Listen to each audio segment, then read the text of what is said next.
नमस्कार प्रणाम। आप देख रहे हैं एमएस की आवाज। हम लोग पहुंच चुके हैं चनपटिया चीनी मिल के पास। तो यहाँ की क्या दुर्दशा है, चलिए आइए आपको दिखाते हैं।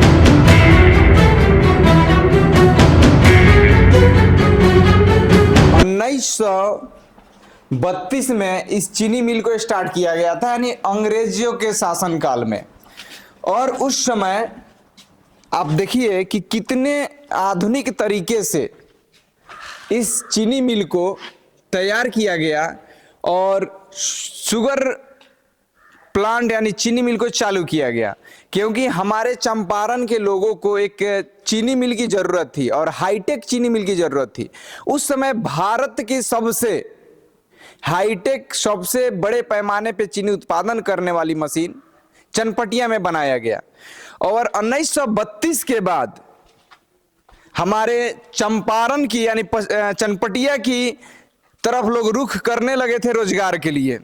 और यहाँ पे जब चीनी मिल चालू हुआ तो यहाँ के लोग गन्ना उत्पादन करके, यहाँ के लोग गन्ना बेचकर इस चीनी मिल के लिए गन्ना उत्पादन करते थे। और उन लोगों, इस चीनी मिल के माध्यम से बहुत से किसानों को रोजगार मिलना चालू हुआ।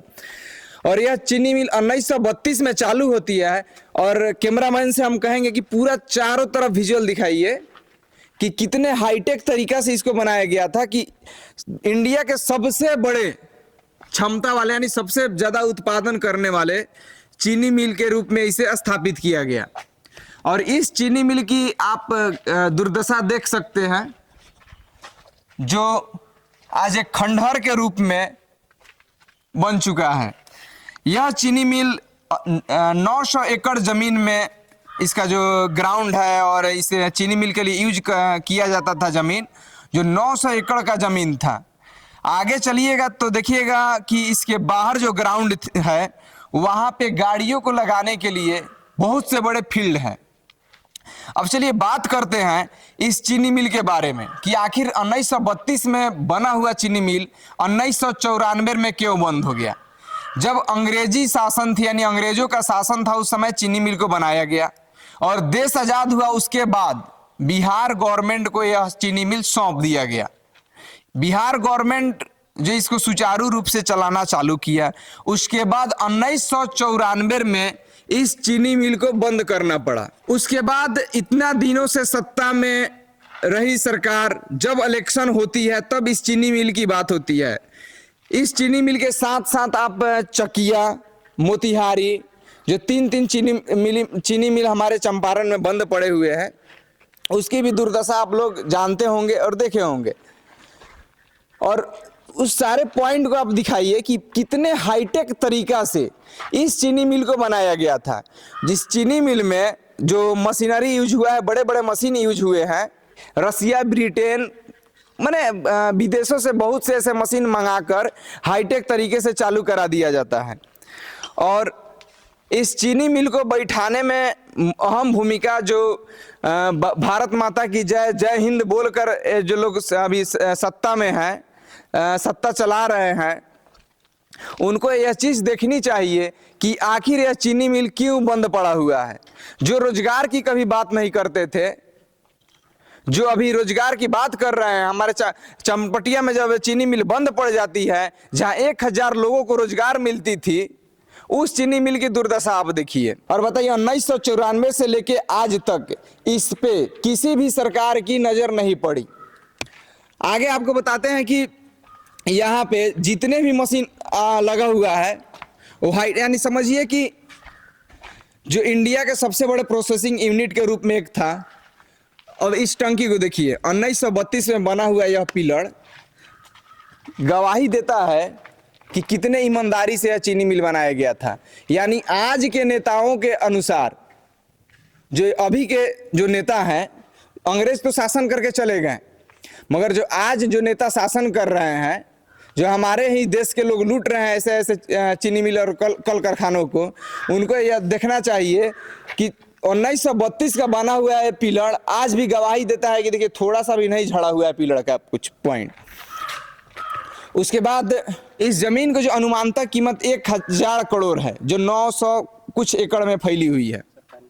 सरकारी रेट का, अगर प्राइवेट रेट देखा जाए तो 5,000 करोड़ की इसकी संपत्ति का कुछ कुल अनुमानित दाम होगी। और यहाँ पे देखिए, इसको चालू कराने के लिए मात्र गवर्नमेंट को 250 से 300 करोड़ रुपए की जरूरत पड़ सकती है। अब बताइए 250 से 300 करोड़ रुपया क्यों नहीं यूज किया जाता है इस चीनी मिल में?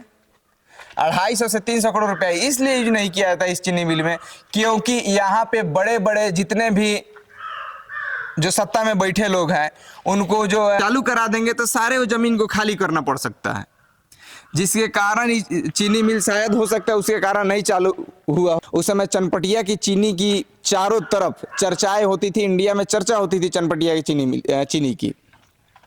उस समय यहाँ हाईटेक तरीके से बना दिया जाता। उसके बाद मेरे भ्रष्ट नेताओं द्वारा इसको बैठाने का काम किया गया। अब बताइए इस चीनी मिल को चालू कराने से कितने लोगों को रोजगार मिलेगा? इसके साथ साथ एथेनॉल प्लांट जो अदर जगह लग रहा है, इस चीनी मिल के क्षेत्र में जितने इतने सारे जमीन है कि वहाँ एथेनॉल प्लांट, चीनी मिल, वैसे बहुत से ऐसे उद्योग लगाया जा सकता है जो यहाँ पे भरपूर मात्रा में जमीन है। इस चीनी मिल का बहुत से ऐसे मशीन है कि बचा हुआ है। अगर इस चीनी मिल को समय से चालू कर दिया गया रहता, इस चीनी मिल के लिए समय से जो इसकी मेंटेनेंस है उसको शुरू किया गया रहता, यहाँ के किसानों के लिए कितनी अच्छे एक मौका हो सकता था। यहाँ किसानों के लिए बड़े अपॉर्चुनिटी हो सकती थी। यहाँ के युवाओं के लिए एक रोजगार के रूप में बहुत से एक प्रकार से समझिए कि बाहर जो प्लान कर रहे हैं अभी जो रोजगार का मुद्दा बना हुआ है बिहार के लोगों के लिए, रोजगार के विकल्प बना हुआ है दूसरा स्टेट, आज वो नहीं बनता।